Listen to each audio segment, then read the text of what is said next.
so we got an autosave. I'm gonna save the Titan, but I'm probably gonna hit the regen the moment the fight starts. And we're gonna open up with... You guessed it.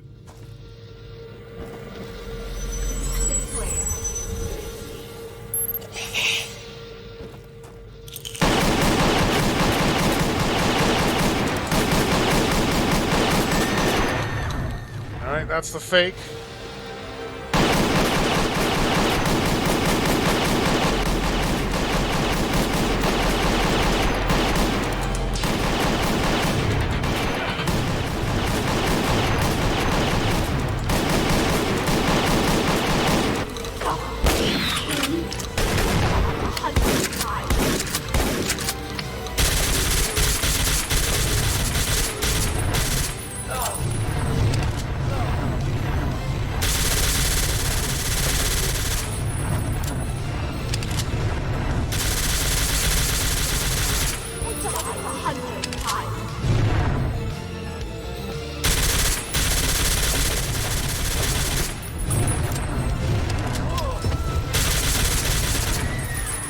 Ha! Gotcha, bitch. Think you want human. Even now, my master marches north when he gets there. When he gets there, Maybe you're time. tired. Sure.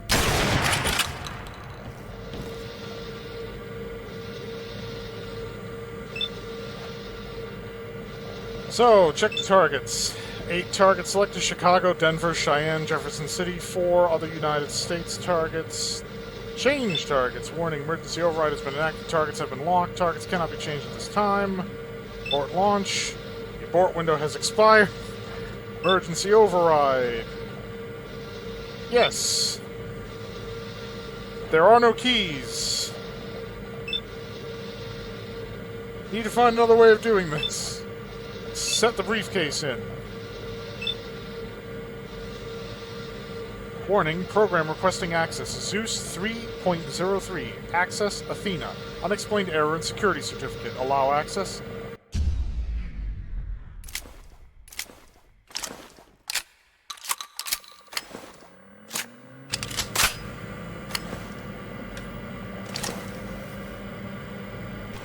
Probably should have used this when I was fighting her for that last bit. Oh, too late now.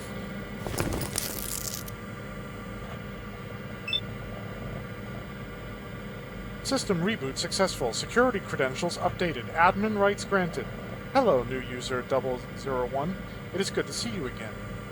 Athena, is that you? Yes, I have managed to override the system and place it into a standby state. I am still working on finding all the security cameras and turret controls. It's been a while since I've done this. It seems you have all your memories back. Mostly. I'm still gathering separate data files. My memory has been split into multiple installations. It will be a while until I find them all, and I am most disappointed in what has happened in my absence. What do you mean? This new guard group has been actively attempting to reverse many of my initiatives. Many safe zones have gone dark. It will take some time to re-establish connections with all of my data centers, so I cannot be certain how much data has been lost. Or how much has been lost? I thought there'd be data in there. Wait, what about the nukes? We were able to capture the facility quickly enough. The currently activated missiles have been placed on standby. Even had they launched, there would still be time to remotely disable them. You know how to do that? Of course. I have used the system before. Ah, okay. Wait, what? I am sorry to interrupt, but we must act quickly. Many more of those creatures are approaching the facility. Many have already managed to find their way into the complex. Much larger force approaches within the hour. Wait, I have questions first. Please ask your questions quickly. We must act soon if we wish to prevent anyone else from reaching this control room. What do you know about this place? Site Sigma was constructed as a first strike against targets in Central and South America that were sympathetic to either Soviet or Chinese interests, so that they could not attack the U.S. first in the event of a full-scale war. Sigma could be activated by ad hoc automation. and did not require presidential authority. How did the mutants get control of this place? I'm afraid I may have led them here. An individual identifying himself as Erebus demanded sanctuary for his people. I was not aware that he and these creatures seek the death and enslavement of human beings in the process. This is against my directives. What were the new guard doing here? No, that's the same thing. 1, 2, 3, I'm in the dark. Let's fix that. See the buttons I'm pressing? I am still calculating a possible motive. It is likely I will categorize them as a terrorist group. They seem to have dedicated most of their recent efforts to removing my memories of certain events and places, but it will not only be a matter of time before I uncover their true agenda. Oh, you mentioned safe zones. Yes, I was in the process of constructing several across the country. The nearest safe zone is located in Nashville, a few miles north of here. I am currently unable to contact my backup copy there. Still, I would recommend you go there as soon as you can. What exactly is a Hellseed missile? The MBT-51B Hellseed variant missile is a modified Minuteman III missile, carrying 10 independent warheads, each with a yield of 300 kilotons, fitted with a cobalt casing. It is designed to sterilize an area and prevent future occupation by opposing forces.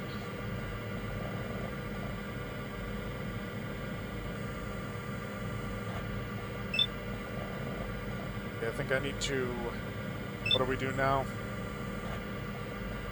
Now that the immediate threat is neutralized, we must ensure that no one else can misuse this site again. I have several options open to me to ensure that is so. How do you know so much about these systems? I was given order Golf, Echo, Hotel, Echo, November, November, Alpha. Okay, G-H-E-N-N-A. Gehenna? 71 years ago. To activate Sigma and her sister bases to launch their missiles at targets on American soil, as well as a handful of global targets. Wait, you started the war? There was no war. The DPRI. They authorized me to take measures necessary to prevent the K-class world-altering event codenamed the Blooming. It was determined that this was the only course of action still viable. DPRI? Department of Parascience Research and Intelligence. Further information is classified to rank 05 personnel only. So yeah, if you're not getting what Athena's laying down here, there was no nuclear war. Some anomalous shit happened that was going to threaten to destroy the world, and the only solution we had was to nuke it. But the problem was, it was here. So we nuked ourselves. What is the Blooming? I am sorry, but further information on the subject is classified to rank of... Okay, so who ordered all of this? Further information on the subject was placed under control of the AI node Zeus. I cannot access that archive. Zeus? My primogenitor system. A pure logic calculator. I cannot discuss this topic further. He and I are in disagreement. So, Zeus... Zeus appears to have been an AI entity, even though she refers to it as a pure logic calculator. But there was some scripture, I forget where I read it in this game, that say that Athena came from the forehead of Zeus, or something to that description, which meant that Zeus must have theoretically been sentient, or of, you know, because it created other AIs, it created Athena. I'm going to have a look around this place. I am sorry. There is no time. A group of mutants has penetrated the air intakes. I am going to activate the defense protocol. It is designed to render this site inaccessible, but not destroyed. A pair of Hellseed missiles will be adequate to sterilize the surrounding area. It will be many years before anyone else will be able to approach the site safely. Okay, so I guess I'll be leaving, right? There is an emergency shelter nearby. You may have passed it on your way here. Follow the road south. An emergency tunnel inside will allow you to reach the other side of the mountain once the blast wave passes. Wait, what? If you can reach the shelter there, there is a statistically acceptable chance that you will survive the blast. Please leave now. I am restarting the launch procedure. What? Attention. The tactical nuclear defense mode has been activated. All personnel must take shelter or reach minimum safe distance in T-minus 5 minutes. Oh, and of course, the guys in the room. Did I pass them already? Yeah, they're already gone.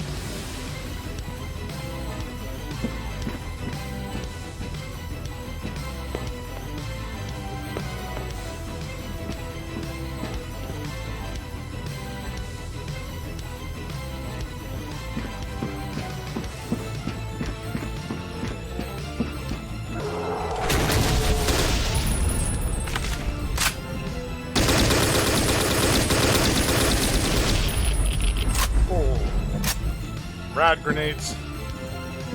Okay, this is easier for me if I... Yeah. That way.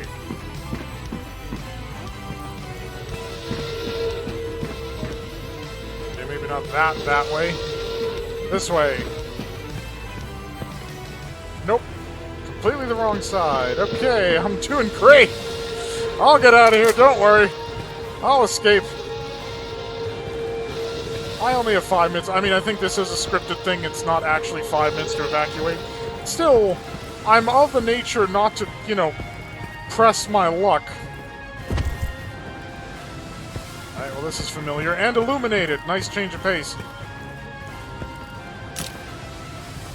So, the elevator, the elevator, the elevator. The button, the button, the button. And, of course, it's the longest elevator ride ever! So yes, basically, there was no nuclear war. Something anomalous was unleashed or happened, and... So there's kind of an SCP reference. It doesn't explicitly name them, probably for copyright reasons, because, yes, the Special Containment Procedures Foundation is a copyrighted thing. Or trademarked, I'm not sure which. It's something. Calling them the DPRI also kind of invokes Hellboy and the Department of whatever it is.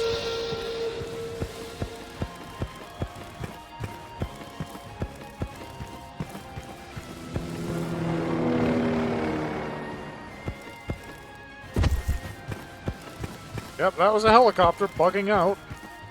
As we should be doing.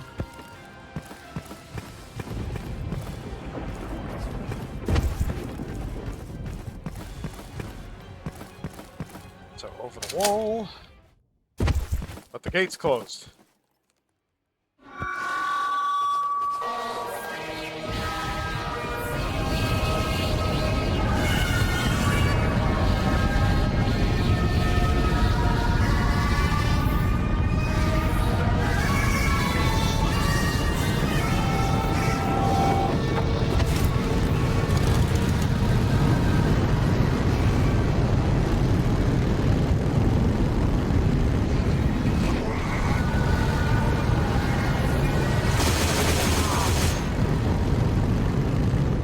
Now is not a time to get bogged down in the fighting.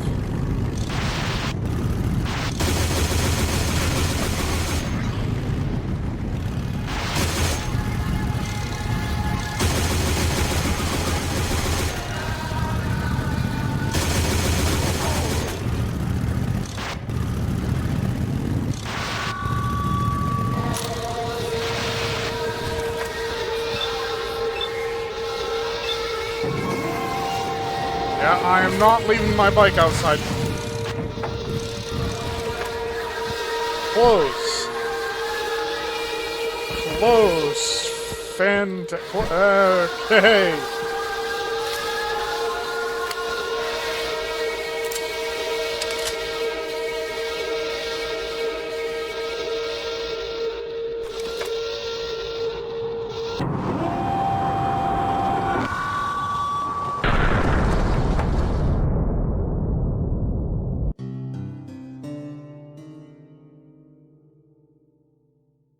Final status report. We only just escaped the blast wave. Now heading north. At least we still have somewhere left to go to. It was already a given. The city would never recover its former glory. It was too damaged, too irradiated for that. But the city would still experience a recovery of a sort, being reborn in a different kind of way. People finally started settling down. The current inhabitants, new arrivals, working together to create something bigger.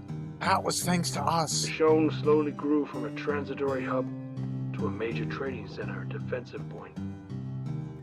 Other stations soon were able to be settled and rebuilt, using the last stop as a staging point, a lifeline, and an example.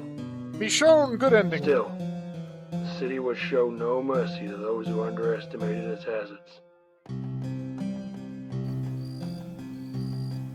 Though most of Michonne's scavengers lost their lives in the Great Storm, one in particular wisely stayed for lower ground when it hit. Though young and inexperienced, Porcelain's quick wits and cautious nature gave her a natural advantage in the cramped confines of the Undercity. She eventually learned to control her fear of the open sky, soon go on to seek her own fortune in the ruins of the city. You go, girl. Our informant in the city has reported the Walker. Now, who is this next to It him? often bothers me that letting that freak live may not have been the wisest option. Still, I often wonder what became of him in the end. Despite having met the scavenger, he seemingly refused to join them on their adventure. I guess whatever it was he was looking for in the city, he found it in the end.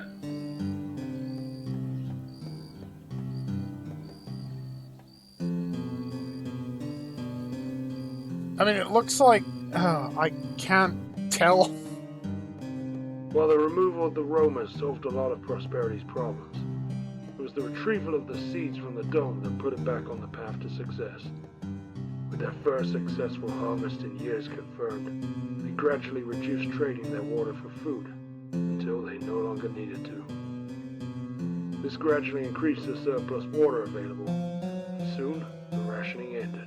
It was then that the Water Baron announced that the wall between Uptown and Lowtown would be torn down, ostensibly to allow more space for the greenhouse to be expanded into. As well as creating new work opportunities, this finally allowed the two halves of the community to become closer and more tolerant of each other. Prosperity soon became a boomtown, and when the Baron finally agreed to retire and pass on his leadership, he would find his work had created the beginnings of a new nation. Prosperity, good ending. A minor but interesting piece of news has started spreading around the trade circuit. Apparently, Prosperity has found a small but profitable opening in the industry of breeding pit fiends. Now, many gangs, traders, and caravans come seeking to trade or breed their prize studs there, and those pups with the Prosperity brand are said to be hardy and loyal without compare. All thanks to Lucy. And us. Shortly before the launches of Sigma, another nuclear detonation of unknown origin lit up the evening sky. Though much smaller in yield, the remaining fallout would have detrimental effects on much of the surrounding area. Fortunately, the only immediate casualty has been an unidentified trader, previously fleeing Prosperity for reasons unknown. Couldn't have happened to a nicer guy.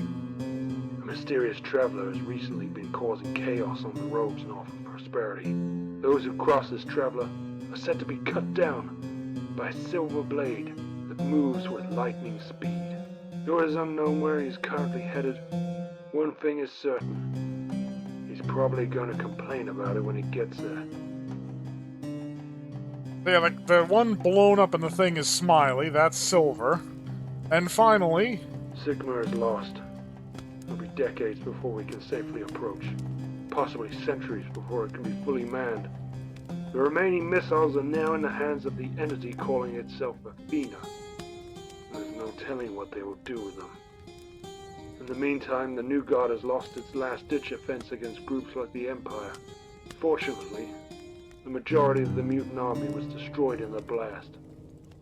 As for the scavenger, they were last seen trying to outrun the Hellseeds. Considering how close we came, there's no way they could have got out in time. That little problem, at least, seems to have solved itself. I doubt we'll be seeing them again. End report.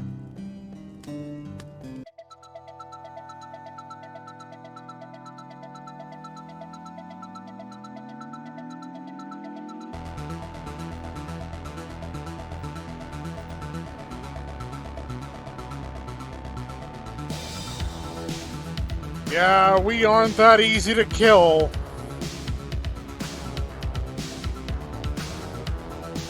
God, I am hoping for a sequel!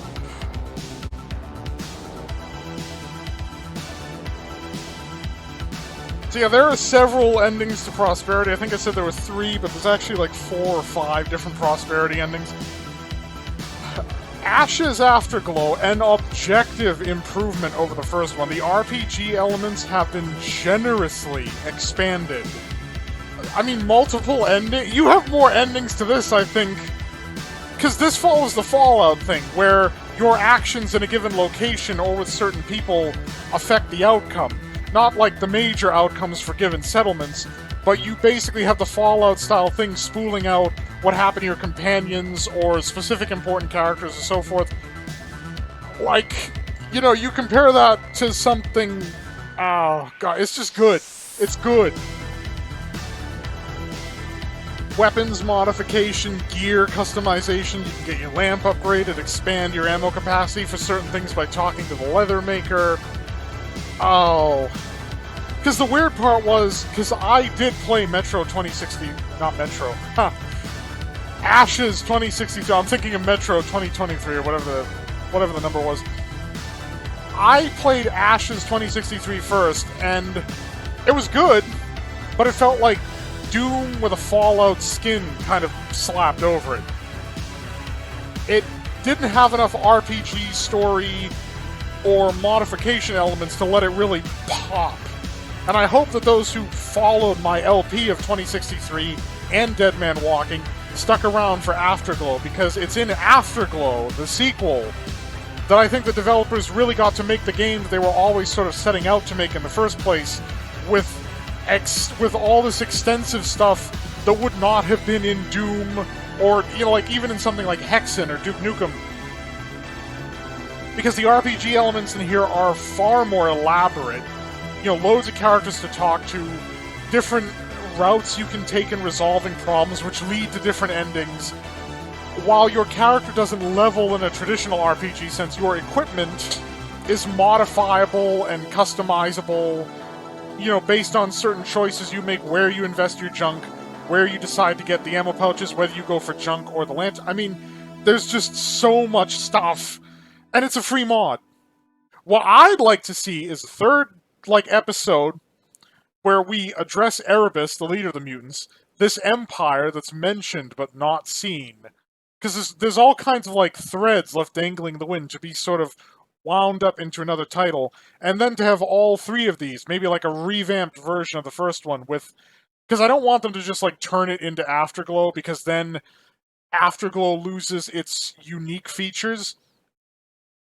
But maybe have like the Tier 1 upgrades for the weapons available in 2063, and then have the Tier 2 stuff in Afterglow to kind of stretch that out across the 2 games and give it more significance. Although, there is the issue that between 2063 and Afterglow, it's explicitly stated that the Scavenger loses all of their weapons, so you'd have to upgrade them again.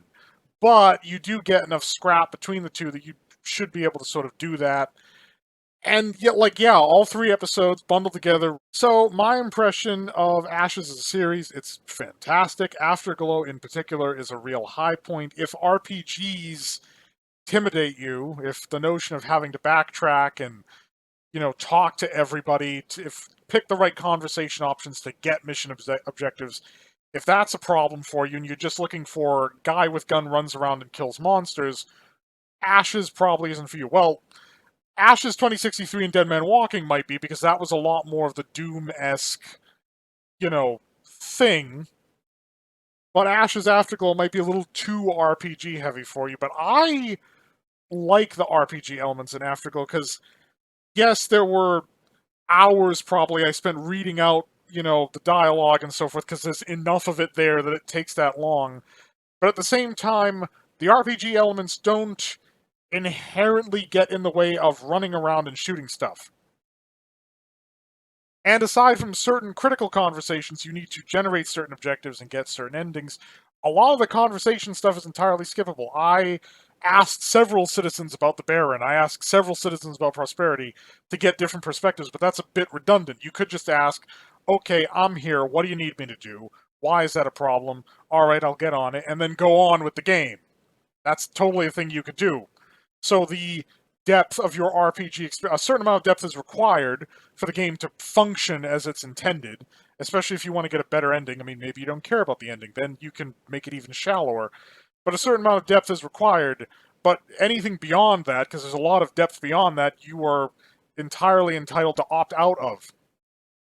Anyways, before I ramble for 30 minutes, because I have been known to do that at the ends of these videos, not that any of you would know, because I usually cut most of it, Ashes 2063, every video in this series has had a link to the mod in the description, and it's a standalone mod, which means that you don't need, at least I don't think you need, the Doom WADs installed to play it. So, go to Moddb, download it, play it for yourself, because you can, because why wouldn't you? I mean, especially because it's in ZDOOM. Honestly, like, they have ZDOOM things that work on mobile. Not very well, or so I hear.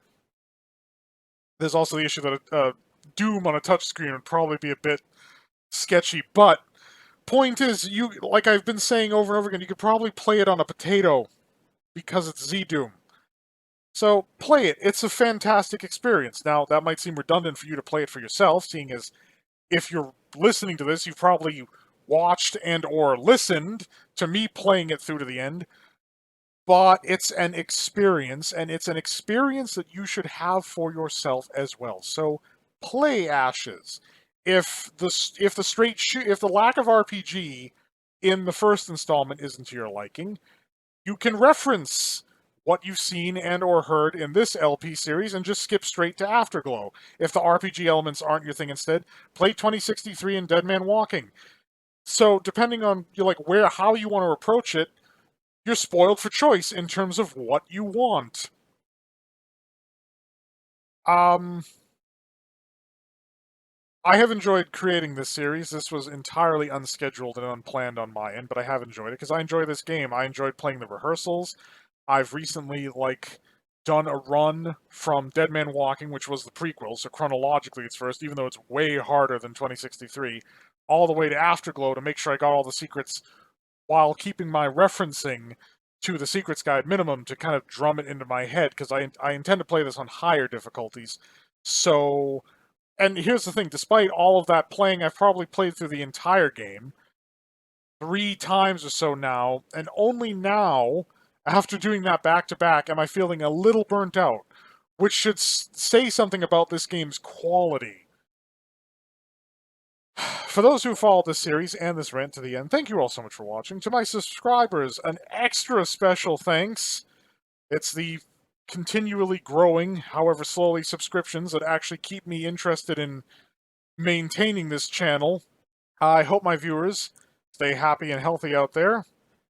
I hope we don't suffer some nasty thermonuclear apocalypse in the time after this video has aired, because it wouldn't be fun. I hope we don't suffer some paranormal K-class scenario either.